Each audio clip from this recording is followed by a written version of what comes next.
নমস্কাৰ, মই ৰাহুলে লৈ আহিছোঁ আগন্তুক হ'বলগীয়া অসম চৰকাৰৰ বিভিন্ন এক্সাম যেনে ADRE, DME, TET, APDCL, JEE ইত্যাদিৰ প্ৰতি লক্ষ্য কৰি কিছুমান ইম্পৰ্টেণ্ট MCQ। তাৰে আজি ইণ্ডিয়ান পলিটি এণ্ড গভাৰ্নেন্সৰ 100টা MCQ লৈ এই চিৰিজটো লৈ অহা হৈছে। পাৰিলে ভিডিঅ'টি শেষলৈকে চাব, কাৰণ ইয়াতে বহুতো ইম্পৰ্টেণ্ট MCQ লগতে কিছু প্ৰিভিয়াছ ইয়াৰৰ কুৱেশ্যনো এড কৰা হৈছে, যিবোৰ ইতিমধ্যে বিভিন্ন এক্সামত আহি গৈছে আৰু আহিবলগীয়া এক্সামতো অহাৰ সম্ভাৱনা আছে। সেয়ে পাৰিলে ভিডিঅ'টি শেষলৈকে চাব। পিছে বলক পলম নকৰাকৈ আজিৰ ভিডিঅ'টি আৰম্ভ কৰোঁ। 301 number question, who was the prime minister of India during the Indo Pak war of 1971 which lead to the creation of Bangladesh. 1971 চনৰ ভাৰত পাকিস্তানৰ যুদ্ধৰ সময়ত ভাৰতৰ প্ৰধানমন্ত্ৰী কোন আছিল বুলি সুধিছে, যাৰ জৰিয়তে বাংলাদেশৰ ক্ৰিয়েশ্যন কৰা হৈছিল বা বাংলাদেশৰ সৃষ্টি কৰা হৈছিল। এ দিছে লাল বাহাদুৰ শাস্ত্ৰী, বি দিছে জৱাহৰলাল নেহৰু, চি দিছে ইন্দিৰা গান্ধী, ডি দিছে মোৰাৰজী দেশাই। ইয়াৰ ৰাইট এনচাৰটো হ'ব চি, ইন্দিৰা গান্ধী। ইন্দিৰা গান্ধী আছিল ভাৰতবৰ্ষৰ প্ৰাইম মিনিষ্টাৰ 1971 চনৰ ভাৰত আৰু পাকিস্তানৰ যুদ্ধৰ সময়ত, আৰু তেওঁৱে বাংলাদেশ গঠন কৰিছিল বা বাংলাদেশৰ জন্ম দিছিল। তাৰোপৰি লাল বাহাদুৰ শাস্ত্ৰী দিছে, লাল বাহাদুৰ শাস্ত্ৰী হৈছে ভাৰতবৰ্ষৰ দ্বিতীয়গৰাকী প্ৰধানমন্ত্ৰী আৰু তেওঁৰ কাৰ্যকাল আছিল 9 জুন 1964 পৰা 11 জানুৱাৰী 1966লৈ, আৰু তেওঁৰ কাৰ্যকাল আছিল 18 মাহ। তেওঁ এটা ফেমাছ শ্লোগান আছিল, সেইটো হৈছিল জয় জৱান জয় কিষাণ। তাৰোপৰি বি অপশ্যন দিছে জৱাহৰলাল নেহৰু। জৱাহৰলাল নেহৰু আছিল ভাৰতবৰ্ষৰ প্ৰথমজন PM আৰু তেওঁৰ কাৰ্যকাল আছিল 15 আগষ্ট 1947 পৰা 1964লৈ, আৰু তেওঁ 17 বছৰ ভাৰতবৰ্ষৰ প্ৰধানমন্ত্ৰী হিচাপে কাৰ্যনিৰ্বাহ কৰে। চি অপশ্যন দিছে ইন্দিৰা গান্ধী। ইন্দিৰা গান্ধী ভাৰতবৰ্ষৰ PM আছিল 1966 পৰা 1977লৈ, আৰু পুনৰবাৰ তেওঁ হৈছিল 1980 পৰা 1984লৈ, আৰু তেওঁ এটি শ্লোগান দিছিল, সেইটো হৈছে গৰীবী হটাও। তাৰোপৰি তেওঁ গ্ৰীণ ৰিভলিউশ্যন, নিউক্লিয়াৰ প্ৰগ্ৰাম, আৰু তেওঁৰ কাৰ্যকালতে ফাৰ্ষ্ট নিউক্লিয়াৰ টেষ্ট, যিটোৰ নাম হৈছে স্মাইলিং বুদ্ধা, আৰু এইটো কণ্ডাক্ট কৰা হৈছিল 1974 18 মে', আৰু সেই সময়ত প্ৰেছিডেণ্ট আছিল VV গিৰি। আৰু এই নিউক্লিয়াৰ টেষ্টটো পোখৰাণ টেষ্ট ৰেঞ্জ, যিটো আছে আমাৰ ৰাজস্থানৰ থাৰ ডেজাৰ্টত, তাতে কণ্ডাক্ট কৰোৱা হৈছিল। আৰু এই ইন্দিৰা গান্ধীৰ সময়তে নেশ্যনেল ইমাৰ্জেঞ্চিও ডিক্লেয়াৰ কৰা হৈছিল। নেক্সট অপশ্যন দিছে মোৰাৰজী দেশাই। মোৰাৰজী দেশাই হৈছে ভাৰতবৰ্ষৰ PM, আৰু তেওঁ আছিল 24 মাৰ্চ 1977 পৰা জুলাই 28, 1979লৈ, আৰু তেওঁ প্ৰথমগৰাকী নন কংগ্ৰেছী PM আছিল ভাৰতবৰ্ষৰ। আৰু তেওঁ আনিছিল 44 কনষ্টিটিউশ্যন এমেণ্ডমেণ্ট এক্ট, যিখন 1978ত অনা হৈছিল, আৰু ইয়াৰ জৰিয়তে তেওঁ ইণ্টাৰনেল ডিষ্টাৰবেঞ্চ শব্দটো সলনি কৰি আৰ্ম ৰিবিলিয়ন এড কৰিছিল, যিটোৰ জৰিয়তে সহজে নেশ্যনেল ইমাৰ্জেঞ্চি ডিক্লেয়াৰ কৰিব পৰা নাযাব। Next question 302 number, who was the first deputy prime minister of India who play a crucial role in the integration of princely state.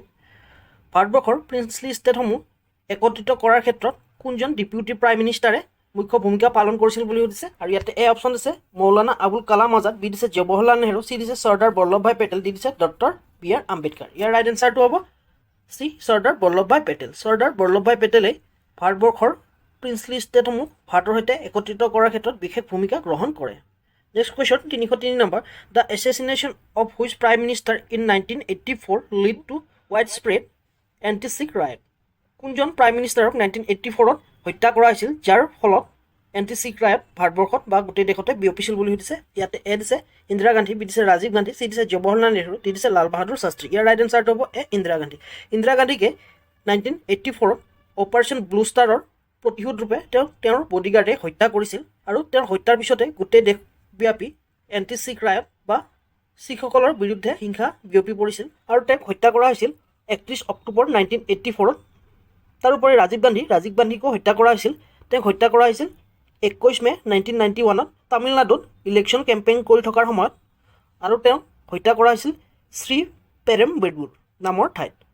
C option দিছে জৱাহৰলাল নেহৰু। জৱাহৰলাল নেহৰু হত্যা কৰা হোৱা নাছিল, তেওঁৰ হাৰ্ট এটেক আহিছিল মেইনলি, আৰু বিভিন্ন ধৰণৰ শৰীৰ অসুস্থতাটো তেওঁ ভুগি আছিল। ডি অপশ্যনটো দিছে লাল বাহাদুৰ শাস্ত্ৰী। লাল বাহাদুৰ শাস্ত্ৰীৰ হাৰ্ট এটেক আহিছিল, আৰু তেওঁৰ হাৰ্ট এটেক আহিছিল 1964ত টাস্কেনত। টাস্কেণ্ট এতিয়া USSR পাৰ্ট আছিল বা ৰাছিয়াৰ পাৰ্ট আছিল, আৰু বৰ্তমান টাস্কেণ্ট উজবেকিস্তানৰ ৰাজধানী, আৰু ইয়াতে টাস্কেণ্ট এগ্ৰিমেণ্ট চাইন কৰাৰ পিছত তেওঁৰ মৃত্যু হৈছিল। আৰু এই টাস্কেণ্ট এগ্ৰিমেণ্ট বিশেষকৈ ইণ্ডিয়া আৰু পাকিস্তানৰ মাজত স্বাক্ষৰ হৈছিল, আৰু মধ্যস্থতা কৰিছিল USSR-এ। Next question 304 number, the operation blue star was an Indian military operation that took place in which city. Operation blue star এইটো এটা হৈছে ভাৰতবৰ্ষৰ ইণ্ডিয়ান মিলিটাৰীয়ে কৰা এটা অপাৰেশ্যন, আৰু সেইটো কোনটো চিটিত কৰা হৈছিল বুলি সুধিছে। এ দিছে চণ্ডীগড়, বি দিছে লুধিয়ানা, চি দিছে অমৃতসৰ, ডি দিছে নিউ দিল্লী। ইয়াৰ ৰাইট এনচাৰটো হৈছে অমৃতসৰ। অমৃতসৰতে এই অপাৰেশ্যন ব্লু ষ্টাৰ কৰা হৈছিল, আৰু এইটো খালিস্তানী ছেপাৰেটিষ্টসকলৰ বিৰুদ্ধে কৰা হৈছিল, আৰু এই অপাৰেশ্যন বিশেষকৈ অমৃতসৰৰ যি গল্ডেন টেম্পল আছে তাতে কৰা হৈছিল আৰু এইটো কৰিবৰ বাবে নিৰ্দেশ দিছিল ইন্দিৰা গান্ধীয়ে আৰু এইটো কৰা হৈছিল জুন মাহত 1984। Next question 305 number the term of the president of India is 5 year can be president be reelected. ইয়াত সুধিছে প্ৰেচিডেণ্টৰ কাৰ্যকাল ভাৰতবৰ্ষত 5 বছৰ পুনৰ প্ৰেচিডেণ্টে ৰিইলেক্ট হ'ব পাৰেনে বুলি সুধিছে ইয়াতে আৰু আমাৰ অপশ্যন এ দিছে yes but only if they are not from the same political party. B দিছে no the president can only serve a single term। C দিছে yes for any number of terms। D দিছে yes but only for one additional term। ইয়াৰ right এনসাৰটো আছে yes for any number of term। ভাৰতবৰ্ষৰ সংবিধানত তেনে কোনো নিয়ম নাই যে ভাৰতৰ প্ৰেচিডেণ্টে এবাৰহে নিযুক্তি হ'ব পাৰিব, তেওঁ যেতিয়ালৈকে নিৰ্বাচিত হৈ থাকে তেতিয়ালৈকে প্ৰেচিডেণ্ট হৈ থাকিব পাৰিব। সেয়েহে আমাৰ ৰাইট এনসাৰটো আছে yes for any number of terms। Next question 306 number which prime minister government implement the recommendation of the Mandal commission for reservation in government job. কোনজন প্ৰাইম মিনিষ্টাৰৰ গভৰ্ণমেণ্টৰ সময়ত মণ্ডল কমিশ্যনৰ ৰিকমেণ্ডেশ্যন ইমপ্লিমেণ্ট কৰা হৈছিল, যিটো ৰিকমেণ্ডেশ্যন আছিল গভৰ্ণমেণ্ট জবৰ ক্ষেত্ৰত ৰিজাৰ্ভেশ্যনৰ। আৰু ইয়াতে এ অপশ্যন আছে ভিপি সিং, বি দিছে ৰাজীৱ গান্ধী, চি দিছে পিভি নৰসিংহ ৰাও, ডি দিছে চন্দ্ৰশেখৰ।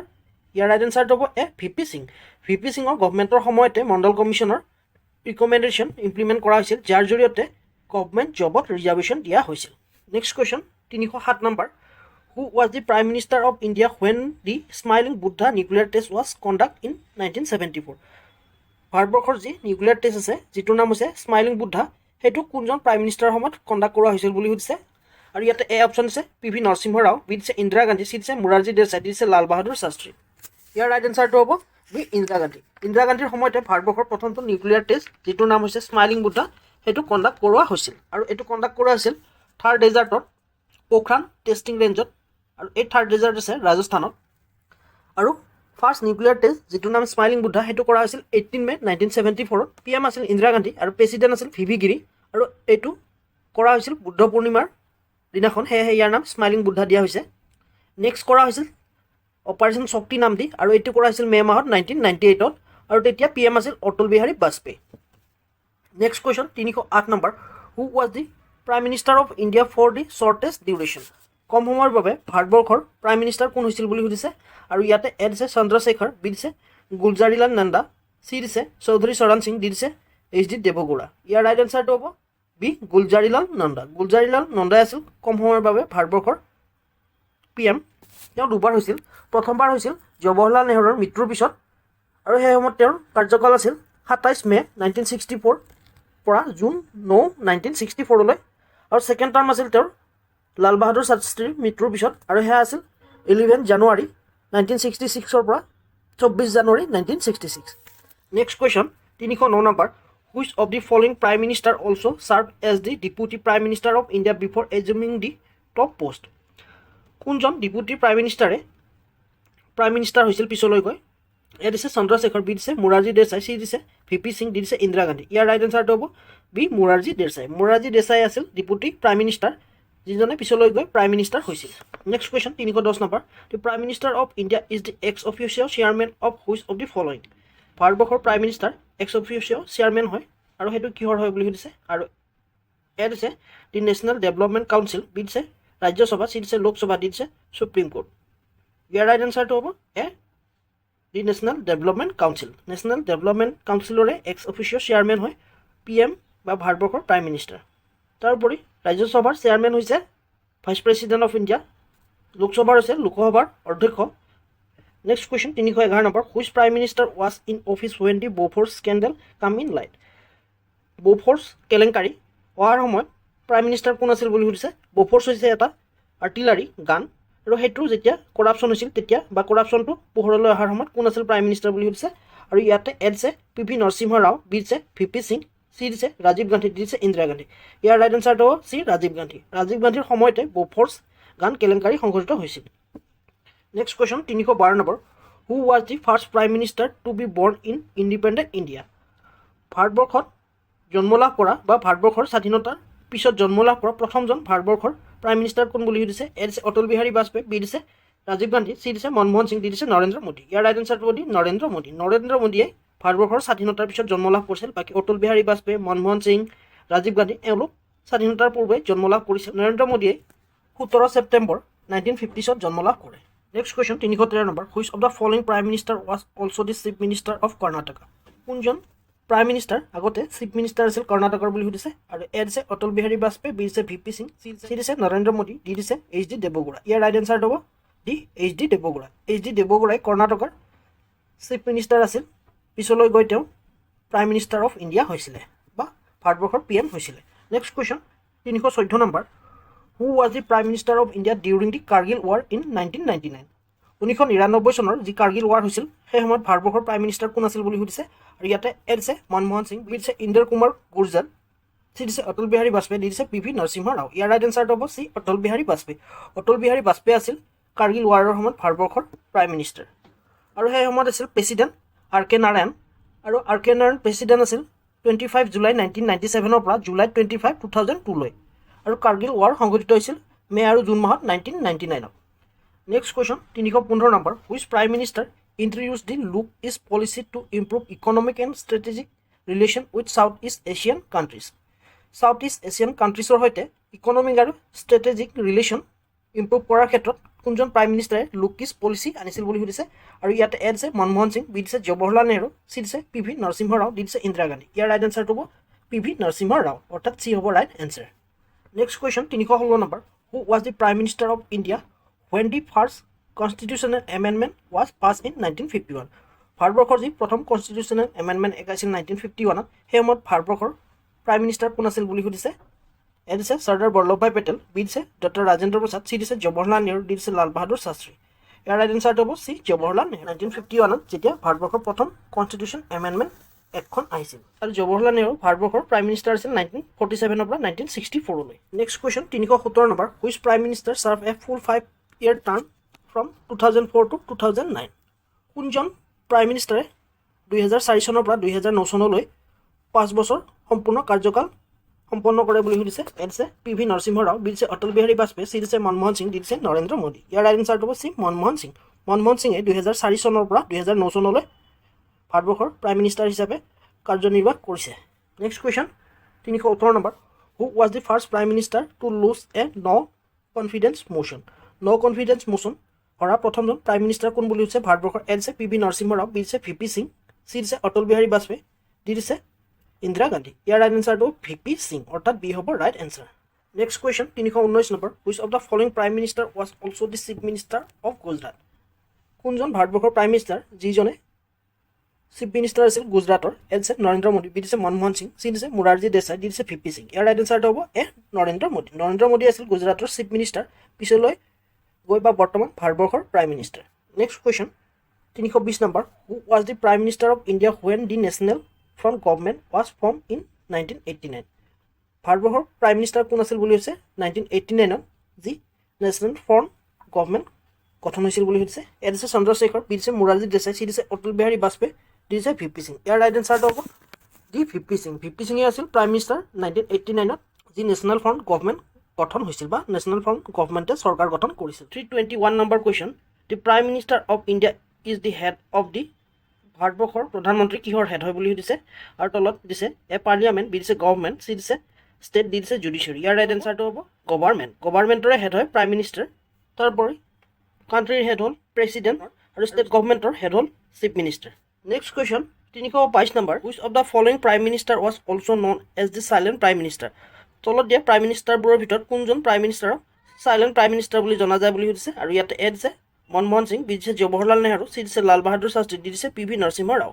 ইয়াৰ ৰাইট এনচাৰটো হ'ব দি পি ভি নৰসিংহ ৰাওকে চাইলেণ্ট প্ৰাইম মিনিষ্টাৰ বুলি জনা যায় next question 223 number who was the prime minister of India during the liberation of Goa in 1961 যি গোৱা লিবাৰেশ্যন হৈছিল সেয়াৰ সময়ত প্ৰাইম মিনিষ্টাৰ কোন আছিল বুলি সুধিছে এ দিছে লাল বাহাদুৰ শাস্ত্ৰী বি দিছে জৱাহৰলাল নেহৰু চি দিছে ইন্দিৰা গান্ধী ডি দিছে মোৰাৰজী দেশাই ইয়াৰ ৰাইট এনচাৰটো হ'ব বি জৱাহৰলাল নেহৰুৱে আছিল গোৱা ভাৰতবৰ্ষৰ সৈতে সংলগ্ন হোৱাৰ সময়ৰ প্ৰধানমন্ত্ৰী আৰু ইয়াতে লাল বাহাদুৰ শাস্ত্ৰীৰ কাৰ্যকাল হৈছে 1964 পৰা 1966 জৱাহৰলাল নেহৰুৰ কাৰ্যকাল হৈছে 1947 পৰা 1964 আৰু ইন্দিৰা গান্ধীৰ 1966 পৰা 1977 লৈ আৰু 1980 পৰা 1984 লৈ দি অপশ্যনটো হৈছে মোৰাৰজী দেশাই 1977 পৰা 1979 লৈ next question which prime minister was known for his foreign policy doctrine of Panchsheel or the 5 principle of peaceful coexistence কোনজন প্ৰধানমন্ত্ৰীক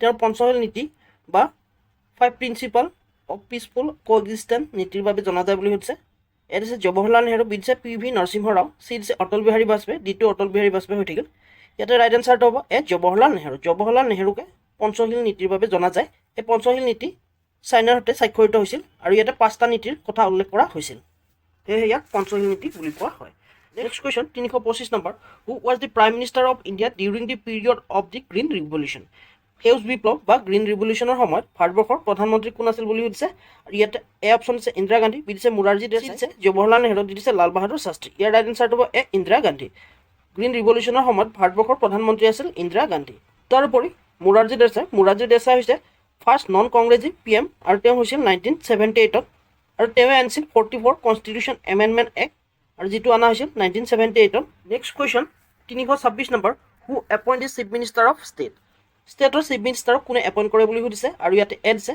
the president of India B দিছে the speaker of the legislative assembly C দিছে governor of the state আৰু D দিছে the majority party in the legislative assembly ইয়াৰ right এনচাৰটো হৈছে governor of the state গভৰ্ণৰে চিফ মিনিষ্টাৰক এপইণ্ট কৰে next question 327 number what is the minimum age to be appoint as the chief minister of a state এখন ষ্টেটৰ chief minister হ'বৰ বাবে তেওঁৰ বয়স কিমান হ'ব লাগিব বুলি সুধিছে আৰু ইয়াতে এ দিছে 21 ইয়াৰ্ছ বি দিছে 30 ইয়াৰ্ছ একচুৱেলি বি অপশ্যনটো ইৰেজ হৈ গৈছে বি হ'ব লাগিছিল 25 ইয়াৰ্ছ চি দিছে 30 ইয়াৰ্ছ ডি দিছে 35 ইয়াৰ্ছ ইয়াৰ ৰাইট এনচাৰটো হ'ব বি বিটো লিখিব থাকি গ'ল 25 years next question 328 number the chief minister of a state is the head of the ষ্টেটৰ চিফ মিনিষ্টাৰ কিহৰ হেড হয় বুলি সুধিছে আৰু তলত 4টা অপশ্যন দিছে এ দিছে ষ্টেট গভৰ্ণমেণ্ট বি দিছে ষ্টেট লেজিছলেটৰ চি দিছে both A and B D দিছে নন অফ দি এবভ ইয়াৰ ৰাইট এনচাৰটো হ'ব এ ষ্টেট গভৰ্ণমেণ্টৰে হেড হয় chief minister next question under which article of the Indian constitution is the chief minister appoint by the governor কিমান article মতে chief মিনিষ্টাৰক গভৰ্ণৰে এপইণ্ট কৰে বুলি সুধিছে এ দিছে আৰ্টিকল 154 বি দিছে আৰ্টিকল 163 চি দিছে আৰ্টিকল 164 ডি দিছে আৰ্টিকল 167 ইয়াৰ ৰাইট এনচাৰটো হৈছে 164 আৰ্টিকল 164 মতে গভৰ্ণৰে চিফ মিনিষ্টাৰক এপইণ্ট কৰে next question 330 number the salary and allowances of the chief minister are determine by the দৰমহা আৰু এলাউন্সবোৰ চিফ মিনিষ্টাৰক কোনে ডিটাৰমাইন কৰে বুলি সুধিছে এ দিছে পাৰ্লিয়ামেণ্ট অফ ইণ্ডিয়া বি দিছে ষ্টেট লেজিছলেচাৰ চি দিছে গভৰ্ণৰ ডি দিছে প্ৰেচিডেণ্ট অফ ইণ্ডিয়া ইয়াৰ ৰাইট এনচাৰটো হ'ব বি ষ্টেট লেজিছলেচাৰে ডিচাইড কৰে চিফ মিনিষ্টাৰৰ দৰমহা আৰু বিভিন্ন ধৰণৰ এলাউন্সেছৰ বিষয়ে next question 331 number which of the following statement about the chief minister is correct তলত দিয়া ষ্টেটমেণ্টবোৰৰ ভিতৰত কোনটো শুদ্ধ বুলি সুধিছে চিফ মিনিষ্টাৰৰ ওপৰত আৰু ইয়াতে এ অপশ্যন দিছে the chief minister can be a member of the Lok Sabha B দিছে the chief minister must be a member of the legislative assembly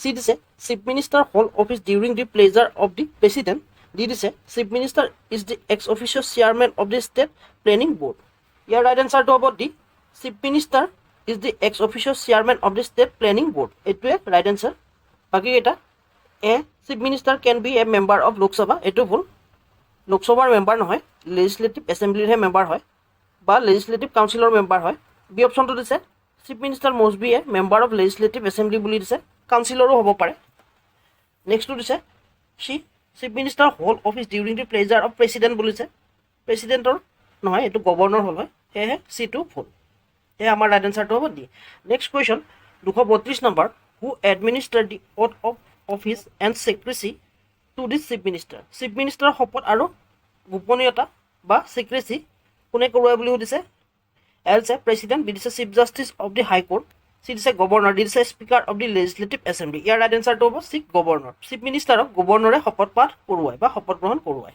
next question 333 number the chief minister is the link between the council of minister and the chief মিনিষ্টাৰে council of মিনিষ্টাৰৰ সৈতে কাৰ যোগসূত্ৰ কৰোৱাই বুলি সুধিছে A দিছে legislature B দিছে গভৰ্ণৰ চি দিছে হাই কোৰ্ট ডি দিছে চিফ ছেক্ৰেটাৰী ইয়াৰ ৰাইট এনচাৰটো হ'ব বি গভৰ্ণৰ চিফ মিনিষ্টাৰে কাউন্সিল অফ মিনিষ্টাৰবোৰক বা কাউন্সিল অফ মিনিষ্টাৰৰ সৈতে গভৰ্ণৰৰ যোগসূত্ৰ কৰোৱায় next question 334 number a person can be appoint as the chief minister even if he is not a member of legislature but they must become a member within a period of এজন chief minister হ'বৰ বাবে তেওঁ state লেজিছলেচাৰৰ member নহ'লেও হ'ব পাৰে কিন্তু তেওঁ কিমান দিনৰ ভিতৰত ষ্টেট লেজিছলেচাৰৰ মেম্বাৰ হ'ব লাগিব বুলি সুধিছে এ দিছে 3 মান্থ বি দিছে 6 মান্থ চি দিছে 1 year, ডি দিছে 2 year। ইয়াৰ ৰাইট এনচাৰটো হ'ব 6 month। চিফ মিনিষ্টাৰ এজনে যদি লেজিসলেচাৰৰ মেম্বাৰ নহয় বা ষ্টেট লেজিসলেচাৰৰ মেম্বাৰ নহয় তেতিয়াহ'লে তেওঁ 6 মাহৰ ভিতৰত ষ্টেট লেজিসলেচাৰৰ মেম্বাৰ হ'ব লাগিব। Next question 335 in a state of the council of minister is collectively responsible to the এখন ষ্টেটৰ বা এখন ৰাজ্যৰ যি কাউন্সিল অফ মিনিষ্টাৰ আছে তেওঁলোক কালেক্টিভলি কাৰ সৈতে দায়বদ্ধ বুলি সুধিছে। এ দিছে গভৰ্ণৰ, বি দিছে ষ্টেট লেজিসলেটিভ এছেম্বলি, চি দিছে চিফ মিনিষ্টাৰ, ডি দিছে প্ৰেচিডেণ্ট অফ ইণ্ডিয়া। ইয়াৰ ৰাইট এনচাৰটো হ'ব state legislative assembly. State legislative এছেম্বলিতে দায়বদ্ধ। Next question 336 number which of the following is not a power of the chief minister. তলত দিয়া বোৰৰ পৰা কোনটো চিফ মিনিষ্টাৰৰ ক্ষমতা নহয় বুলি সুধিছে আৰু ইয়াতে এ দিছে acting as the chairperson of the state planning board, B দিছে acting as the chief spokesperson of the state government, B দিছে advising the governor on the appointment of the other minister, D is dismissing the governor of the state. Your right answer to D, dismissing governor of the state. এইটোৱে chief মিনিষ্টাৰৰ ক্ষমতা নহয়, বাকী A B C এইকেইটা chief মিনিষ্টাৰৰ পাৱাৰৰ ভিতৰত পৰে। Next question 337 number The principle of collective responsibility of the Council of Ministers is enshrined in which article of the Indian Constitution? Council of Ministers যি collective responsibility আছে সেইটো সংবিধানৰ কিমান number আৰ্টিকলত mention আছে বুলি সুধিছে আৰু ইয়াতে এ দিছে আৰ্টিকল 167, বি দিছে 164, চি দিছে 163, ডি দিছে 155। ইয়াৰ ৰাইট এনচাৰটো হ'ব 164। 164তে মেনশ্যন আছে কাউন্সিল অফ মিনিষ্টাৰসকল যে collectively responsible. Next question 338 number if a chief minister resign what is the consequences for the council of minister. যদি চিফ মিনিষ্টাৰে ৰিজাইন কৰে তেতিয়াহ'লে কাউন্সিল অফ মিনিষ্টাৰৰ কনচিকুৱেঞ্চেছ কি হ'ব বা ফলাফল কি হ'ব বুলি সুধিছে। এছে the council of minister continue to function as a caretaker government, B দিছে the governor has the direction to keep some minister in their post, C দিছে the speaker of the legislative assembly appoint a new chief minister, D দিছে all other minister automatically resign from their post. ইয়াৰ right এনচাৰটো D all other minister automatically resign from their post. যদি chief minister মৃত্যু হয় বা chief মিনিষ্টাৰে resign দিয়ে তেতিয়াহ'লে যি কাউন্সিল অফ মিনিষ্টাৰ আছে তেওঁলোকৰ পোষ্টবোৰ অট'মেটিকলি ডিজলভ হৈ যায় বা ৰিজাইন হৈ যায়। সেয়া আমাৰ ৰাইট এনচাৰটো হ'ব D. Next question 339 number who was the first women chief minister of India. কোনজন প্ৰথম ভাৰতবৰ্ষৰ মহিলা চিফ মিনিষ্টাৰ আছিল বুলি সুধিছে আৰু ইয়াতে এ দিছে সুচিতা কৃপালিনী, বি দিছে জয়ললিতা, চি দিছে মমতা বেনাৰ্জী, ডি দিছে সৰোজিনী নাইডু। ইয়াৰ ৰাইট এনচাৰটো হ'ব এ সুচিতা কৃপালিনী। সুচিতা কৃপালিনী হৈছে ভাৰতবৰ্ষৰ প্ৰথমগৰাকী মহিলা মুখ্যমন্ত্ৰী বা প্ৰথমগৰাকী চিফ মিনিষ্টাৰ আৰু তেওঁ আছিল উত্তৰ প্ৰদেশৰ আৰু তেওঁৰ কাৰ্যকাল আছিল 1963 পৰা 1967লৈ। তাৰোপৰি জয়ললিতা হৈছে তামিলনাডুৰ প্ৰথমগৰাকী মহিলা চিফ মিনিষ্টাৰ আৰু তেওঁ তামিলনাডুত আম্মা বুলি সম্বোধন কৰে। চি অপশ্যন দিছে মমতা বেনাৰ্জী হৈছে প্ৰথমগৰাকী মহিলা চিফ মিনিষ্টাৰ ৱেষ্ট বেংগলৰ। তাৰোপৰি অসমৰ প্ৰথমগৰাকী মহিলা চিফ মিনিষ্টাৰ হৈছে ছায়েদ আনোৱাৰা তাইমুৰ আৰু তেওঁ হৈছিলে 6 ডিচেম্বৰ 1980 পৰা 30 জুন 1981।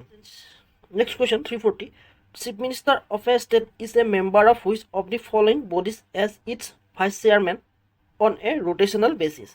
ষ্টেটৰ চিফ মিনিষ্টাৰ কোনখন বডিৰ ভাইচ চেয়াৰমেন হয় যাৰ ভাইচ চেয়াৰমেনশ্বিপটো ৰোটেশ্যন হৈ থাকে বুলি সুধিছে আৰু ইয়াতে এ দিছে জোনেল কাউন্সিল, বি দিছে নেশ্যনেল ডেভেলপমেণ্ট কাউন্সিল, চি দিছে নীতি আয়োগ, দিছে ইণ্টাৰষ্টেট কাউন্সিল। ইয়াৰ ৰাইট এনচাৰটো এ জোনেল কাউন্সিল। জোনেল কাউন্সিলৰে ভাইচ চেয়াৰমেন হয় চিফ মিনিষ্টাৰসকল বা ষ্টেটৰ চিফ মিনিষ্টাৰসকল যি পদটো ৰোটেশ্যন হৈ থাকে every year. 341 number question who determines the size and composition of the council of minister in the state. ষ্টেটৰ কাউন্সিল অফ মিনিষ্টাৰ আৰু ইয়াৰ চাইজৰ বিষয়ে কোনে ডিটাৰমাইন কৰে বুলি সুধিছে। এ দিছে গভৰ্ণৰ, বি দিছে প্ৰেচিডেণ্ট, চি দিছে চিফ মিনিষ্টাৰ, ডি দিছে ষ্টেট লেজিসলেচাৰ। ইয়াৰ ৰাইট এনচাৰটো হ'ব চি চিফ মিনিষ্টাৰ। চিফ মিনিষ্টাৰে কোনো এখন ৰাজ্যৰ কাউন্সিল অফ মিনিষ্টাৰ আৰু ইয়াৰ চাইজৰ বিষয়ে নিৰ্ণয় কৰে। তদুপৰি এই কাউন্সিল অফ মিনিষ্টাৰ কিন্তু মুঠ নিৰ্বাচিত সদস্যৰ 15%হে হ'ব লাগিব আৰু এইটো মেনশ্যন আছে আৰ্টিকল 164A1 ত।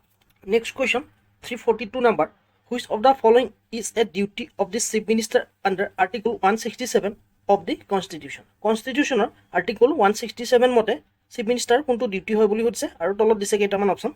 এ দিছে presided over the meeting of the council of minister, B দিছে to advise the governor on the dissolution of the legislative assembly, C দিছে to recommended a person to the governor for appointment as advocate general, D দিছে to communicate to the governor all decision of the council of minister. Your right answer to D, to communicate the governor all decision of the council of minister.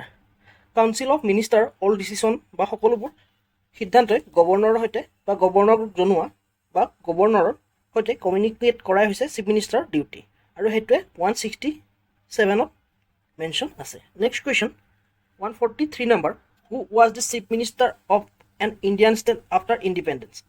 ভাৰতৰ স্বাধীনতাৰ পিছত কোন প্ৰথম chief minister হয় বুলি সুধিছে। A দিছে C Rajagopalachari, B দিছে জৱাহৰলাল নেহৰু, চি দিছে ৰাজীৱ শংকৰ শুক্লা, দি দিছে গোপীনাথ বৰদলৈ। ইয়াৰ ৰাইট এনচাৰটো হ'ব চি ৰাজীৱ শংকৰ শুক্লা। ৰাজীৱ শংকৰ শুক্লাই প্ৰথম মুখ্যমন্ত্ৰী আৰু তেওঁ হৈছিলে 1956ত। তাৰোপৰি বি অপশ্যন দিছে জৱাহৰলাল নেহৰু। জৱাহৰলাল নেহৰু হৈছে প্ৰথম প্ৰাইম মিনিষ্টাৰ, যিগৰাকীয়ে 1947ৰ পৰা 1964লৈ কাৰ্যনিৰ্বাহ কৰিছে। আৰু গোপীনাথ বৰদলৈ দিছে, গোপীনাথ বৰদলৈ হৈছে অসমৰ প্ৰথমগৰাকী মুখ্যমন্ত্ৰী স্বাধীনতাৰ পিছত। Next question 344 number, which of the following is true regarding the tenure of a chief minister? Chief মিনিষ্টাৰৰ কাৰ্যকালৰ ওপৰত কোনটো সত্য বুলি সুধিছে আৰু তলত অপশ্যন দিছে A the chief minister hold office during the pleasure of the governor, B দিছে the chief minister can be remove by the president of India at any time, C দিছে chief minister serve a fixed term of 5 years, D দিছে the chief minister can remove by a vote of no confidence in the legislative assembly. ইয়াৰ right এনচাৰটো হ'ব D chief minister can be remove by a vote of no confidence in legislative assembly. Next question 345 number, a chief minister is the vice chairman of governing council of NITI Aayog, who is the chairman of council? Chief মিনিষ্টাৰবোৰ বা ষ্টেটৰ chief মিনিষ্টাৰসকল হৈছে vice chairman of governing council of NITI Aayog বা নীতি আয়োগৰ governing কাউন্সিলৰ vice chairman হয় ষ্টেটৰ chief মিনিষ্টাৰসকল। ইয়াৰে চেয়াৰমেন কোন হয় বুলি সুধিছে। এ দিছে vice president of India, B দিছে ইউনিয়ন হোম মিনিষ্টাৰ, চি দিছে প্ৰেচিডেণ্ট অফ ইণ্ডিয়া, দি দিছে প্ৰাইম মিনিষ্টাৰ অফ ইণ্ডিয়া। ইয়াৰ ৰাইট এনচাৰটো হ'ল prime minister of India. Prime মিনিষ্টাৰে হৈছে নীতি আয়োগৰ চেয়াৰমেন আৰু ষ্টেটৰ চিফ মিনিষ্টাৰসকল হৈছে vice chairman. Next question 346 number, in which of the following cases can be governor dismiss the chief minister? কোনটো কেজত গভৰ্ণৰে চিফ মিনিষ্টাৰক ডিছমিছ কৰিব পাৰে বুলি সুধিছে আৰু ইয়াতে এ অপশ্যন দিছে if the chief minister fail to win the vote of confidence in the legislative assembly, B দিছে if the chief minister fail to consult the governor on all policy decision, C দিছে if the chief minister is not a member of legislative assembly after 6 months, D দিছে if governor and the chief minister have a disagreement on a policy matter. ইয়াৰ right এনচাৰটো A chief minister fail to win the vote of confidence in the legislative assembly. যদি chief মিনিষ্টাৰে তেওঁৰ majority prove কৰিব নোৱাৰে legislative এছেম্বলিত, তেতিয়াই গভৰ্ণৰে তেওঁক dismiss কৰিব পাৰে। Next question 347 number, the council of minister is head by the chief minister and is responsible for providing aid and advice to the governor, this is mention in which article of the constitution? Chief minister হৈছে council of মিনিষ্টাৰৰ head আৰু তেওঁ গভৰ্ণৰক add আৰু advice কৰে আৰু সেইটো article কিমানত মেনশ্যন আছে বুলি সুধিছে আৰু ইয়াতে এ দিছে আৰ্টিকল 165, বি দিছে আৰ্টিকল 164, চি দিছে আৰ্টিকল 167, দি দিছে আৰ্টিকল 163। ইয়াৰ ৰাইট এনচাৰটো অতি আৰ্টিকল 163। আৰ্টিকল 163তে মেনশ্যন আছে চিফ মিনিষ্টাৰ হৈছে কাউন্সিল অফ মিনিষ্টাৰৰ হেড আৰু তেওঁ গভৰ্ণৰক এড এণ্ড এডভাইচ দিব পাৰে। Next question 348 number, which of the following is correct regarding the rule of the chief minister in the state government? State গভৰ্ণমেণ্টত চিফ মিনিষ্টাৰ ৰুলৰ বিষয়ে কনচিডাৰ কৰিব দিছে তলত দিয়া অপশ্যনৰ পৰা আৰু ইয়াতে এড দিছে chief minister is the principal channel of communication between the governor and council of minister, B দিছে chief minister can remove the governor from their post, C দিছে chief minister is the nominal head of the state executive, D দিছে chief minister is appoint on the basis of a popular vote. ইয়াৰ right এনচাৰটো হ'ব A chief minister is the principal channel of communication between governor and the council of minister. Chief minister হৈছে কমিউনিকেশ্যনৰ মাধ্যম council of minister আৰু গভৰ্ণৰৰ মাজত। Next question 349 number, which chief minister has the longest continuous tenure in office in India? কোনজন chief মিনিষ্টাৰে দীঘলীয়া কাৰ্যকাল সম্পূৰ্ণ কৰিছে? এ দিছে জ্যোতি বসু, বি দিছে বীৰভদ্ৰ সিং, চি দিছে নবীন পাটনায়ক, দি দিছে পৱন কুমাৰ চামলিং। ইয়াৰ ৰাইট এনচাৰটো হ'ব পৱন কুমাৰ চামলিং। পৱন কুমাৰ চামলিঙে দীৰ্ঘকাল চিফ মিনিষ্টাৰ হৈ আছিল আৰু তেওঁ ছিকিমৰ চিফ মিনিষ্টাৰ আছিল। Next question 350 number, what happen if a chief minister is a member of the legislative council or upper house and not legislative assembly? কি হ'ব বুলি সুধিছে যদি চিফ মিনিষ্টাৰ লেজিছলেটিভ কাউন্সিলৰহে মেম্বাৰ হয়, লেজিছলেটিভ এছেম্বলিৰ মেম্বাৰ নহয় আৰু ইয়াতে অপশ্যন দিছে Chief Minister must get elected to the Legislative Assembly within 6 months. The Chief Minister is required to resign from the Legislative Council. C দিছে Chief Minister cannot be member of Legislative Council. D দিছে Chief Minister can hold office but cannot vote on a no confidence motion. Your right answer to what D. Chief Minister can hold office but cannot vote a no confidence motion. Chief Minister সকল State Legislative Assembly বা State Legislative Councilৰো member হ'ব পাৰে, কিন্তু তেওঁ নো confidence মোশনত vote দিব নোৱাৰে যদি legislative কাউন্সিলৰ member. আমাৰ ৰাইট আনসাৰটো হ'ব D. Next question 351 number, who was the first chief minister of Tamil Nadu after the state was rename in 1969? Chief minister কোন আছিল বুলি সুধিছে প্ৰথমজন যেতিয়া ষ্টেটৰ নাম সলনি কৰি তামিলনাডু ৰখা হৈছে 1969ত। এ দিছে এম কৰুণানিধি, বি দিছে চি এন আন্নাদুৰাই, চি দিছে এম জি ৰামাচন্দ্ৰ, ডি দিছে কে কামৰাজ। ইয়াৰ ৰাইট এনচাৰটো হ'ব C N Annadurai. C N Annadurai হৈছিল 1969ত chief minister of Tamil Nadu. Next question 352 number, which of the following bodies is the chief minister not a member of? কোনখন বডিৰ chief মিনিষ্টাৰে member নহয় বুলি সুধিছে? এ দিছে the national integration council, B দিছে the governing council of NITI Aayog, C দিছে inter state council, D দিছে national human rights commission. ইয়াৰ ৰাইট এনচাৰটো হ'ব the national human rights commission. National human ৰাইটছৰ মেম্বাৰ নহয় চিফ মিনিষ্টাৰসকল, বাকী the national integration council, governing council of NITI Aayog আৰু ইণ্টাৰ ষ্টেট কাউন্সিলৰ মেম্বাৰ হয় ষ্টেটৰ চিফ মিনিষ্টাৰসকল, অকল ডিটো নহয় নেশ্যনেল হিউমেন ৰাইটছ কমিশ্যনৰ। Next question 353 number, when can the governor exercise their discretion without the aid and advice of the council of minister headed by the chief minister? কোনটো ক্ষেত্ৰত গভৰ্ণৰে তেওঁৰ ডিছক্ৰিশ্যনাৰী power use কৰিব পাৰে council of মিনিষ্টাৰৰ পৰামৰ্শ নোলোৱাকৈ বুলি সুধিছে? আৰু ইয়াতে এড আছে when appointing the chief minister in case of a clear majority, B দিছে when appointing other minister in the council of minister, C দিছে when deciding whether to dissolve the legislative assembly on the advice of a chief minister who has lost majority support, D দিছে when a motion of no confidence has been passed against the chief minister. ইয়াৰ right এনচাৰটো হ'ব C when deciding whether to dissolve the legislative assembly on the advice of a chief minister who has lost majority support. Next question 354 number, which of the following is true about the chief minister rule in the state finance? Chief minister ভূমিকা কি বুলি সুধিছে ষ্টেটৰ ফাইনেন্সৰ ক্ষেত্ৰত? A দিছে chief minister can recommend the governor for the appointment of the finance minister, B দিছে chief minister directly control the state consolidated fund, C দিছে chief minister head the state finance commission, D দিছে the chief minister present the state budget in the legislative assembly. ইয়াৰ right এনচাৰটো হ'ব A chief minister can recommend the governor for the appointment of the finance minister. Chief মিনিষ্টাৰে গভৰ্ণৰক recommend কৰিব পাৰে ষ্টেটৰ finance মিনিষ্টাৰক নিযুক্তি দিবৰ বাবে। Next question 355 number, who was the first chief minister of Gujarat?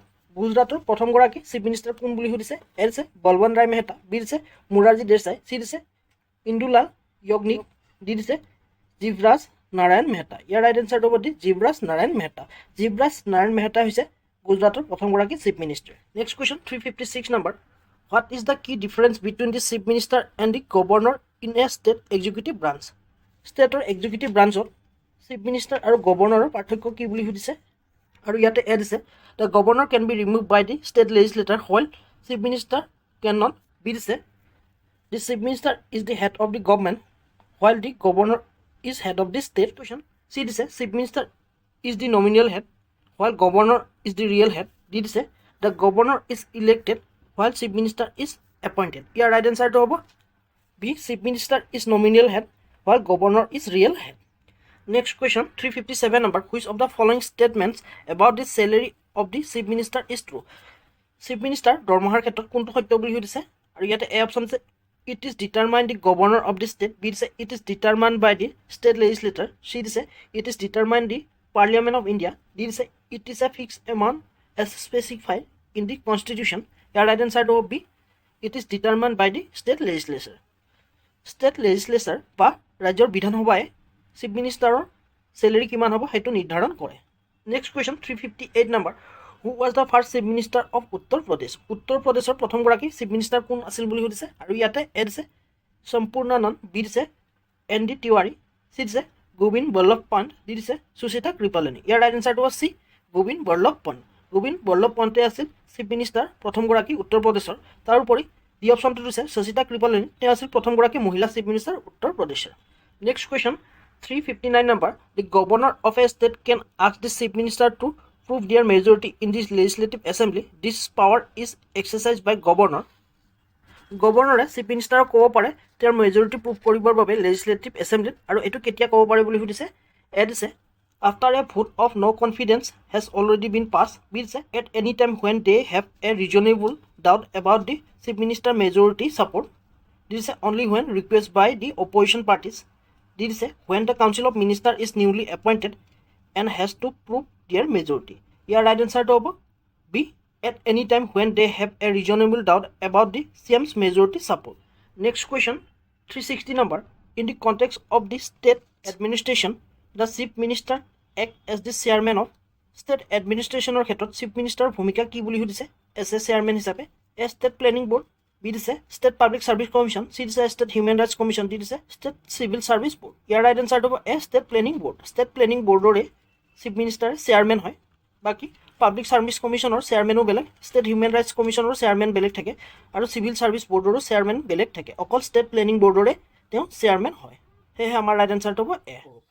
361 number question, the governor of a state is appointed by the, ষ্টেটৰ গভৰ্ণৰক কোনে appoint কৰে বুলি সুধিছে ইয়াতে, আৰু ইয়াতে এ অপশ্যন আছে prime minister of India, B দিছে chief minister of the state, C দিছে প্ৰেচিডেণ্ট অফ ইণ্ডিয়া, ডি দিছে chief justice of the high court. ইয়াৰ ৰাইট এনচাৰটো হ'ব চি, প্ৰেচিডেণ্ট অফ ইণ্ডিয়া। ষ্টেটৰ গভৰ্ণৰক প্ৰেচিডেণ্টে নিয়োগ কৰে। তাৰোপৰি প্ৰাইম মিনিষ্টাৰ তেওঁকো নিযুক্তি দিয়ে প্ৰেচিডেণ্টে, চিফ মিনিষ্টাৰ অফ ষ্টেট তেওঁক নিযুক্তি দিয়ে গভৰ্ণৰে, আৰু চিফ জাষ্টিছ অফ হাইকোৰ্টকো নিযুক্তি দিয়ে প্ৰেচিডেণ্টে। Next question 362 number, what is the minimum age required for a person to be appoint as a governor of a state. এখন ৰাজ্যৰ গভৰ্ণৰ হ'বৰ বাবে তেওঁৰ মিনিমাম এজ কিমান হ'ব লাগিব বুলি সুধিছে, আৰু ইয়াতে এ দিছে 40 ইয়াৰ্ছ, বি দিছে 35 ইয়াৰ্ছ, চি দিছে 30 ইয়াৰ্ছ, ডি দিছে 25 ইয়াৰ্ছ। ইয়াৰ ৰাইট এনচাৰটো হ'ব বি, 35 ইয়াৰ্ছ। এখন ৰাজ্যৰ গভৰ্ণৰ হ'বৰ বাবে তেওঁৰ নিম্নতম বয়স 35 বছৰ হ'ব লাগিব, আৰু ভাইচ প্ৰেচিডেণ্ট হ'বৰ বাবে 35 ইয়াৰ্ছ হ'ব লাগিব, আৰু এইটো মেনশ্যন আছে আৰ্টিকল 58ত। তাৰোপৰি ৰাজ্যসভা, ষ্টেট লেজিসলেটিভ কাউন্সিল ইত্যাদিৰ মেম্বাৰ হ'বৰ বাবে তেওঁৰ বয়স 30 ইয়াৰ্ছ হ'ব লাগিব। ডি অপশ্যনটো দিছে 25 ইয়াৰ্ছ। 25 ইয়াৰ্ছ হ'লে লোকসভা, ষ্টেট লেজিসলেটিভ এছেম্বলি ইত্যাদিৰ মেম্বাৰ হ'ব পাৰে।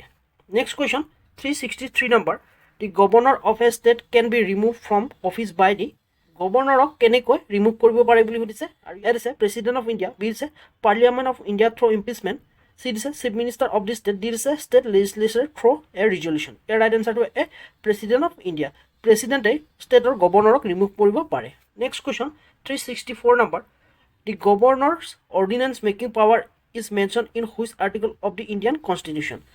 গভৰ্ণৰৰ যি অৰ্ডিনেন্স মেকিং পাৱাৰ আছে সেইটো কিমান নম্বৰ আৰ্টিকলত মেনশ্যন আছে বুলি সুধিছে আমাৰ কনষ্টিটিউশ্যনত, আৰু ইয়াতে এ অপশ্যন দিছে আৰ্টিকল 123, বি দিছে আৰ্টিকল 161, চি দিছে আৰ্টিকল 213, ডি দিছে আৰ্টিকল 153। ইয়াৰ ৰাইট এনচাৰটো হৈছে article 213।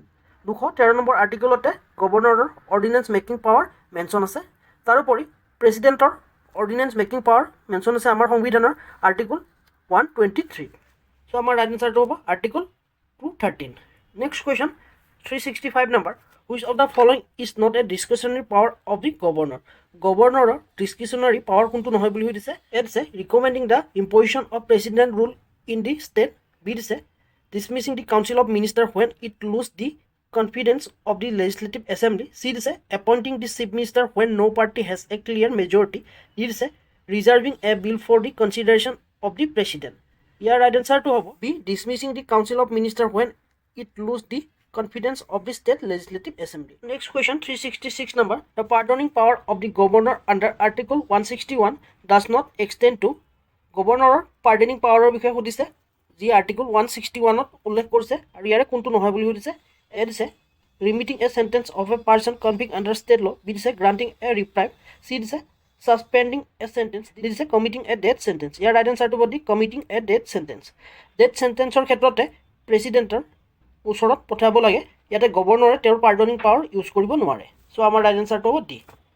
Next question 367 number, which of the following statement about the governor office is correct? তলত দিয়া ষ্টেটমেণ্টৰ ভিতৰত কোনটো গভৰ্ণৰৰ অফিচৰ সৈতে কাৰেক্ট বুলি সুধিছে আৰু ইয়াতে এড আছে the same person can be appointed as the governor of two or more states এইটো শুদ্ধ।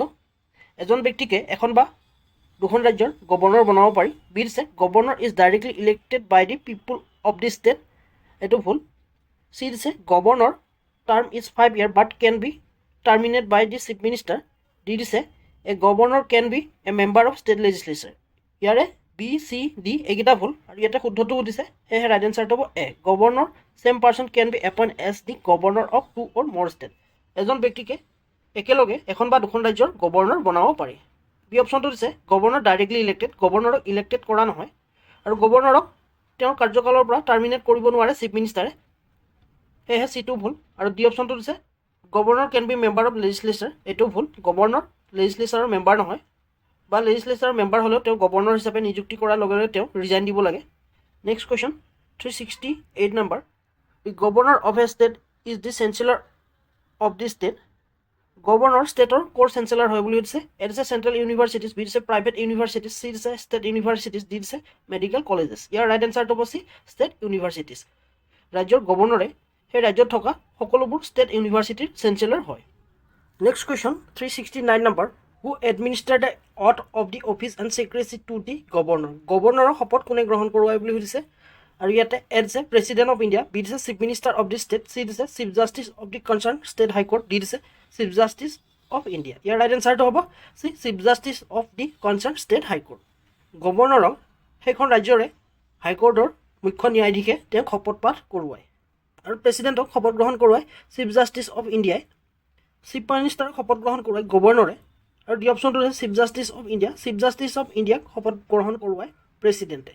370 number question, the annual report of the state public service commission is submitted to the. Annual report state public service কমিশ্যনৰ কাক submit কৰে বুলি সুধিছে আৰু ইয়াতে A option দিছে chief minister of the state, B দিছে governor of the state, C দিছে প্ৰেচিডেণ্ট অফ ইণ্ডিয়া, ডি দিছে speaker of the legislative assembly. ইয়াৰ ৰাইট এনচাৰটো হ'ব B governor of the state. ষ্টেটৰ গভৰ্ণৰকে সেইখন ৰাজ্যৰ ষ্টেট পাব্লিক ছাৰ্ভিচ কমিশ্যনৰ এনুৱেল ৰিপৰ্ট ছাবমিট কৰে আৰু ইউনিয়ন পাব্লিক ছাৰ্ভিচ কমিশ্যনৰ এনুৱেল ৰিপৰ্ট প্ৰেচিডেণ্টক ছাবমিট কৰা হয়। 371 number question, which of the following bills does the governor of a state not have to reserve for the consideration of the president.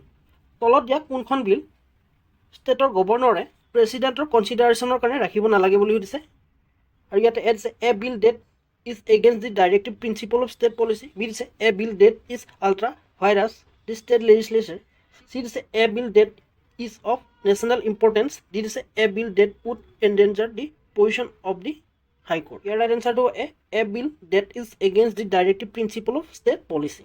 এইখনেই গভৰ্ণৰে প্ৰেচিডেণ্টৰ কনচিডাৰৰ বাবে ৰাখিব নালাগে। বাকী বি চি আৰু ডি এইকেইখন বিল গভৰ্ণৰে প্ৰেচিডেণ্টৰ কনচিডাৰেশ্যনৰ কাৰণে ৰাখিব লাগে। Next question 372 number, the governor's address at the beginning of the first session after each general election and the first session of each year in prepare by দি।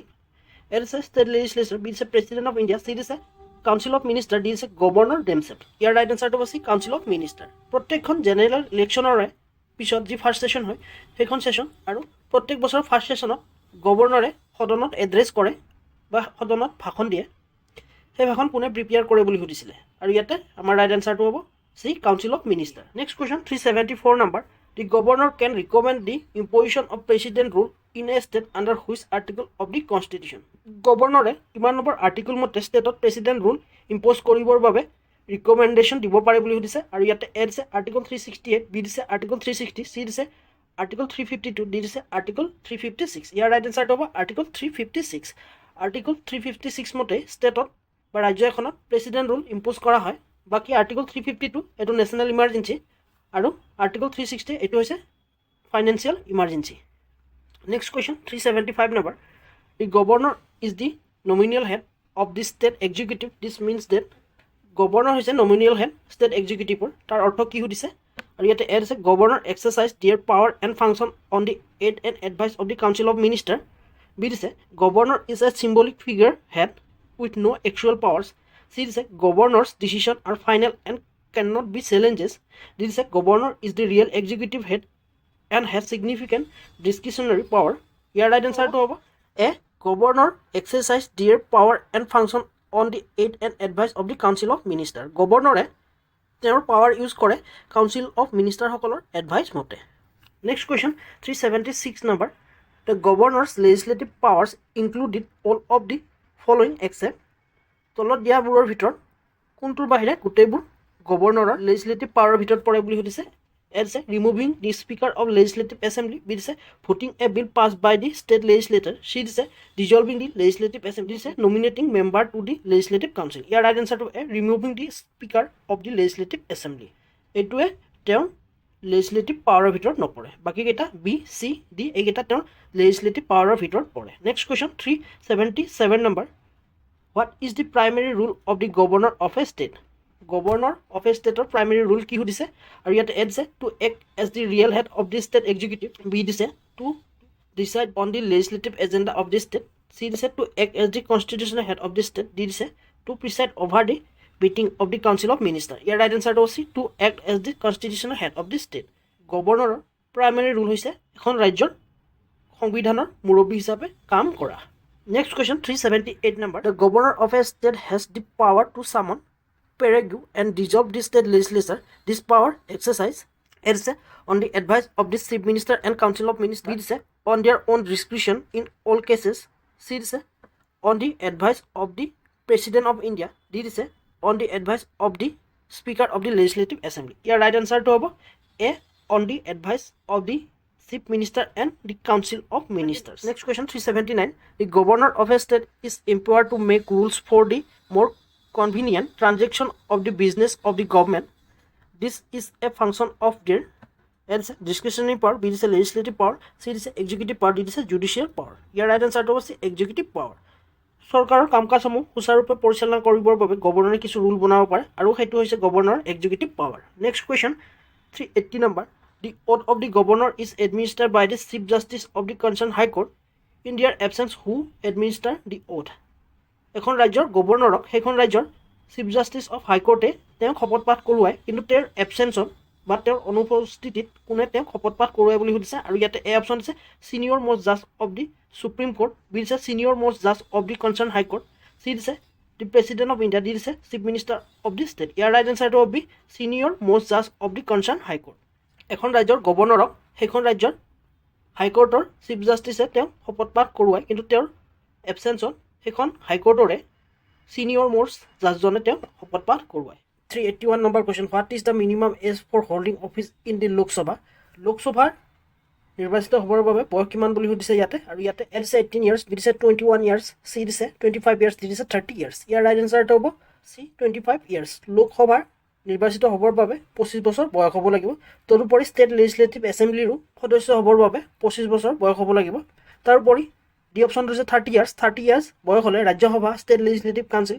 ইত্যাদিৰ ইলেকশ্যন খেলিব পাৰি আৰু 18 years দিছে এটো 18 ইয়াৰ্ছটো হৈছে আমাৰ ভোটাধিকাৰ সাব্যস্ত কৰাৰ বয়স আৰু এইটো 21 বছৰ আছিল প্ৰথমতে ভাৰতৰ স্বাধীনতাৰ পিছত কিন্তু পিছলৈ 61 কনষ্টিটিউশ্যন এমেণ্ডমেণ্ট এক্ট আনি 1989ত ইয়াক 21 বছৰৰ পৰা 18 বছৰ কৰা হৈছে next question 382 number a motion of no confidence against the government can be introduce in no confidence motion গভৰ্ণমেণ্টৰ ক'ত আনিব পাৰে বুলি সুধিছে এ দিছে ৰাজ্যসভা বি দিছে লোকসভা চি দিছে both A and B D দিছে neither A nor B year right এনচাৰটো হ'ব বি লোকসভাতে অকল নো কনফিডেন্স মোশ্যন আনিব পাৰি next question 383 number who decide whether a bill is a money bill or not কোনে এখন বিলক মানি বিল হয় নে নহয় ডিসাইড কৰে বুলি সুধিছে আৰু ইয়াতে এ দিছে প্ৰেচিডেণ্ট বি দিছে প্ৰাইম মিনিষ্টাৰ চি দিছে speaker of the Lok Sabha D দিছে ফাইনেন্স মিনিষ্টাৰ ইয়াৰ ৰাইট এনচাৰটো হ'ব চি স্পীকাৰ অফ লোকসভা লোকসভাৰ অধ্যক্ষই কোনো এখন বিলক মানি বিল হয় নে নহয় সেইটো নিৰ্ধাৰণ কৰে next question 384 number the Lok Sabha is also' known as Lok Sabha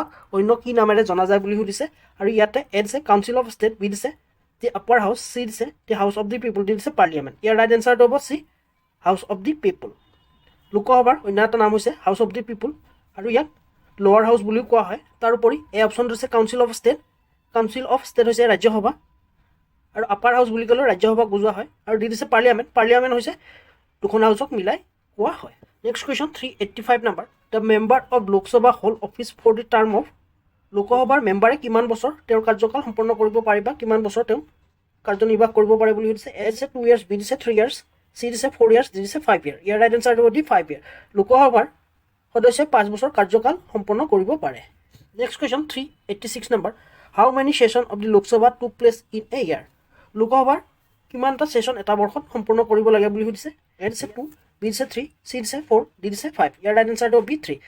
এটা বছৰত লোকসভাই 3টা ছেশ্যন কৰিব লাগে আৰু সেইকেইটা হৈছে বাজেট ছেশ্যন, ছামাৰ ছেশ্যন আৰু উইণ্টাৰ ছেশ্যন। আৰু দুটা ছেশ্যনৰ মাজৰ সময়সীমা 6 মাহতকৈ বেছি হ'ব নালাগে বা 6 মাহৰ ভিতৰতে হ'ব লাগিব। Next question 387 number, the Lok Sabha or the House of the People was constituted for the first time on which year? Lok Sabha বা হাউচ অফ দি পিপুল প্ৰথমবাৰৰ বাবে কেতিয়া গঠন কৰা হৈছিল বুলি সুধিছে আৰু ইয়াতে এ দিছে 17 এপ্ৰিল 1952, বি দিছে 15 আগষ্ট 1947, চি দিছে 26 জানুৱাৰী 1950, ডি দিছে 20 এপ্ৰিল 1951। এই ৰাইট এনচাৰটো হ'ব 17 এপ্ৰিল 1952, অৰ্থাৎ এ হ'ব ইয়াৰ ৰাইট এনচাৰ। 17 এপ্ৰিল 1952 চনতে প্ৰথমবাৰ লোকসভা গঠন কৰা হয়, কাৰণ ভাৰতৰ প্ৰথম ইলেকশ্যনেই হৈছিল অক্টোবৰ 1951 পৰা 52লৈ, আৰু সেই নিৰ্বাচিত সদস্যসকলৰ নিৰ্বাচিত হৈ অহাৰ পিছতহে লোকসভা গঠন কৰা হয়। লোকসভাৰ সদস্যসকল নিৰ্বাচিত হৈ আহে প্ৰথম ইলেকশ্যনত। Next question 388 number, what is the maximum strength of the Lok Sabha as per the constitution? সংবিধান মতে লোকসভাৰ ষ্ট্ৰেন্থ কিমান বুলি সুধিছে বৰ্তমান, আৰু ইয়াতে এ দিছে 530, বি দিছে 545, চি দিছে 552, ডি দিছে 550। ইয়াৰ ৰাইট এনচাৰটো অতি 550। বৰ্তমান লোকসভাৰ ষ্ট্ৰেন্থ হৈছে 550। Next question 389 number, a no confidence motion against the government can be moved in the Lok Sabha only if it is supported by at least how many members? No confidence motion গভৰ্ণমেণ্টৰ বিৰুদ্ধে অকল লোকসভাতহে আনিব পাৰে, আৰু এই no confidence motion আনিবৰ বাবে কিমানজন মেম্বাৰৰ ছাপৰ্টৰ প্ৰয়োজন বুলি সুধিছে। 50 মেম্বাৰ্ছ, বি দিছে 20% of the total member of the house, C দিছে 10% of the total member of the house, D দিছে 100 মেম্বাৰ্ছ। ইয়াৰ ৰাইট এনচাৰটো 50 মেম্বাৰ্ছ। লোকসভাত নো কনফিডেন্স মোশ্যন আনিবৰ বাবে 50জন মেম্বাৰৰ ছাপৰ্টৰ প্ৰয়োজন।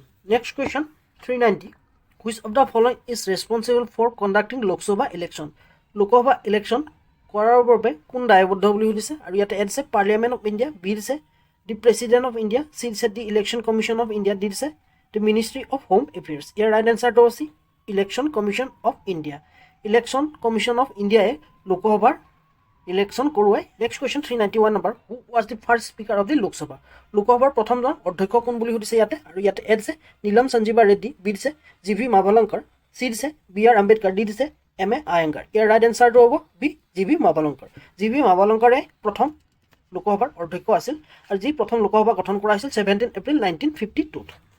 Next question 392 number, what is the minimum age to be a voter in the Lok Sabha election in India? লোকসভাৰ ইলেকশ্যনত ভোটদান কৰিবৰ বাবে মিনিমাম এজ কিমান হ'ব লাগিব বুলি সুধিছে, আৰু ইয়াতে এ দিছে 18 ইয়াৰ্ছ, বি দিছে 25 ইয়াৰ্ছ, চি দিছে 21 ইয়াৰ্ছ, ডি দিছে 16 ইয়াৰ। ইয়াৰ ৰাইট এনচাৰটো 18 ইয়াৰ্ছ। 18 ইয়াৰ্ছ বয়স হ'লে লোকসভাত ভোট দিব পাৰি। প্ৰথমতে এইটো 21 বছৰ আছিল, কিন্তু 61 কনষ্টিটিউশ্যন এমেণ্ডমেণ্ট এক্ট 1989 সংশোধনী আনি 18 ইয়াৰ্ছ কৰা হৈছে। Next question 393 number, who can dissolve the Lok Sabha before its term is complete? Term complete কৰাৰ আগতে বা কাৰ্যকাল কমপ্লিট কৰাৰ আগতে কোনে লোকসভাক ভংগ কৰিব পাৰে বুলি সুধিছে ইয়াতে, আৰু ইয়াতে এ দিছে speaker of the Lok Sabha, B দিছে chief justice of India, C দিছে দি প্ৰাইম মিনিষ্টাৰ, ডি দিছে প্ৰেচিডেণ্ট অফ দি ইণ্ডিয়া। ইয়াৰ ৰাইট এনচাৰটো হ'ব the president of the India.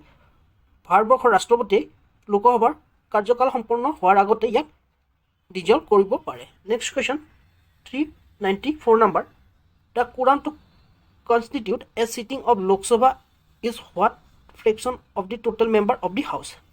লোকসভাৰ কোৰাম গঠন হ'বৰ বাবে লোকসভাৰ কিমান সংখ্যক মেম্বাৰৰ প্ৰয়োজন বুলি সুধিছে, আৰু ইয়াতে এ দিছে 1/4, বি দিছে 1/10, চি দিছে 1/3, ডি দিছে 1/5। ইয়াৰ ৰাইট এনচাৰটো B 1/10।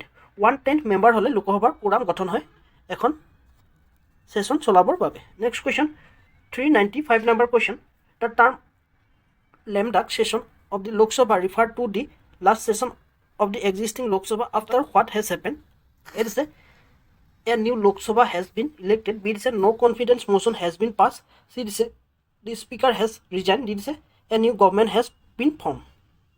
Here right answer to a new Lok Sabha has been elected. Lemdak session হেখন session যিখন লোকসভাৰ কাৰ্যকালৰ একেবাৰে শেষৰখন session, আৰু এই লেমডাক session শেষ হোৱাৰ পিছতে নিউ লোকসভা গঠন কৰা হয়। Next question 396 number, what is the primary rule of the leader of the opposition in the Lok Sabha? লোকসভাত লিডাৰ অফ অপজিশ্যনৰ ৰুল কি বুলি সুধিছে, বা বিৰোধী দলপতিৰ ৰুল কি বুলি সুধিছে লোকসভাত, আৰু ইয়াতে এ অপশ্যন দিছে টু প্ৰপ'জ বিল, বি দিছে to act as the spokesperson for the government, C দিছে to act as the check on the government, D দিছে to represent the majority party. ইয়াৰ ৰাইট এনচাৰটো হ'ব C to act as the check on the government. Next question 397 number, the power of the speaker of the Lok Sabha to disqualify a member on the ground of defection is provision under which schedule of the constitution. Defectioner underত লোকসভাৰ মেম্বাৰসকলক disqualify কৰা হয় আৰু সেইটো কিমান number শিডিউলত আছে কনষ্টিটিউশ্যনৰ বুলি সুধিছে আৰু ইয়াতে এ দিছে 7 শিডিউল বি দিছে 10 শিডিউল চি দিছে 9 শিডিউল ডি দিছে 8 শিডিউল ইয়াৰ ৰাইট এনচাৰটো হ'ব বি 10 শিডিউল ভাৰতৰ সংবিধানৰ 10 শিডিউলতে ডিফেকশ্যনৰ বিষয়ে লিখা আছে বা এণ্টি ডিফেকশ্যনৰ বিষয়ে মেনশ্যন আছে আৰু ইয়াৰ জৰিয়তে লোকসভাৰ মেম্বাৰসকলক ডিছকুৱালিফাই কৰা হয় তাৰ ওপৰত 7 শিডিউলত ফেডাৰেল লিষ্টৰ কথা কোৱা হৈছে আৰু ইয়াতে তিনিখন লিষ্ট আছে ইউনিয়ন লিষ্ট বা চেণ্ট্ৰেল লিষ্ট ষ্টেট লিষ্ট আৰু কনকাৰেণ্ট লিষ্ট 9 শিডিউলত লেণ্ড ৰিফৰ্মৰ বিষয়ে উল্লেখ কৰা হৈছে আৰু 8 শিডিউলত অফিচিয়েল লেংগুৱেজৰ বিষয়ে মেনশ্যন কৰা হৈছে next question 398 number the union budget is represent in Lok Sabha what is the rule of the Rajya Sabha in its approval union budget লোকসভাত উত্থাপন কৰা হয় কিন্তু এই বাজেটখনৰ ৰাজ্যসভাৰ ৰুল কি বুলি সুধিছে এপ্ৰুভেলৰ ক্ষেত্ৰত আৰু ইয়াতে এড আছে the union budget is not presented in the Rajya Sabha at all B দিছে Rajya Sabha has the power to reject or amend the union budget C দিছে Rajya Sabha can only delay the union budget for a maximum of 14 days D দিছে the Rajya Sabha has an equal role in passing the union budget as the Lok Sabha ইয়াৰ right এনচাৰটো হ'ব C Rajya Sabha can only delay the union budget for a maximum of 14 days ৰাজ্যসভাই union বাজেটৰ ক্ষেত্ৰত only 14 days delay কৰিব পাৰে তাতকৈ বেছি কৰিব নোৱাৰে আৰু 14 daysৰ বেছি ডিলে কৰিলে এইখন ৰাজ্যসভাই একচেপ্ট কৰা বুলি ধৰি লোৱা হয় আৰু ৰাজ্যসভাই বাজেটৰ ক্ষেত্ৰত অকল ৰিকমেণ্ডেশ্যনহে দিব পাৰে কিন্তু সেই ৰিকমেণ্ডেশ্যন কাৰ্যকৰী কৰাৰ ক্ষেত্ৰত লোকসভা বাধ্য নহয় next question 399 number during a proclamation of emergency the term of Lok Sabha can be extend by law for a period not exceeding how long at time ইমাৰ্জেঞ্চিৰ সময়ত লোকসভাৰ কাৰ্যকাল কিমান দিনলৈ বঢ়াব পাৰে বুলি সুধিছে আৰু ইয়াতে এ দিছে 2 years বি দিছে 1 years চি দিছে there is no time on the extension D দিছে 6 months ইয়াৰ ৰাইট এনচাৰটো হ'ব বি 1 year লোকসভাৰ টাৰ্ম ইমাৰ্জেঞ্চিৰ ক্ষেত্ৰত এবছৰলৈহে বৃদ্ধি কৰিব পাৰি next question 400 during the passage of an ordinary bill in the Lok Sabha the stage where the bill is examine clause by clause is known as the যেতিয়া লোকসভাত অৰ্ডিনাৰী বিল পাছ কৰা হয় তেতিয়া ইয়াক ক্লজ বাই ক্লজ ডিছকাছ কৰা হয় আৰু সেইটো কি বুলি জনা যায় বুলি সুধিছে আৰু ইয়াতে এড দিছে মোশ্যন অফ কনচিডাৰেশ্যন বি দিছে থাৰ্ড ৰিডিং চি দিছে ছেকেণ্ড ৰিডিং ডি দিছে ফাৰ্ষ্ট ৰিডিং ইয়াৰ ৰাইট এনচাৰটো ছেকেণ্ড ৰিডিং লোকসভাত যেতিয়া অৰ্ডিনাৰী বিল আহে তেতিয়া ইয়াক বিলখনৰ ক্লজ বাই ক্লজ এক্সামাইন কৰা হয় আৰু সেইটোক কোৱা হয় ছেকেণ্ড ৰিডিং বা ছেকেণ্ড ৰিডিঙতে ইয়াক ক্লজ বাই ক্লজ এক্সামাইন কৰা হয় চ' আজিলৈ আশা কৰোঁ মোৰ ভিডিঅ'টিৰ জৰিয়তে আপোনালোকে উপকৃত হ'ব যদি ভিডিঅ'টি ভাল লাগিছে লাইক কৰিব কিবা আপগ্ৰেড কৰিবলগীয়া থাকিলে মোক কমেণ্ট কৰি জনাব পাৰে তদুপৰি যোৱাৰ আগতে চেনেলটো ছাবস্ক্ৰাইব কৰিবলৈ নাপাহৰিব আজিলৈ পুনৰ এটি নতুন ভিডিঅ'লৈ অতি শীঘ্ৰে লগ পোৱাৰ প্ৰতিশ্ৰুতিৰে আজিলৈ ধন্যবাদ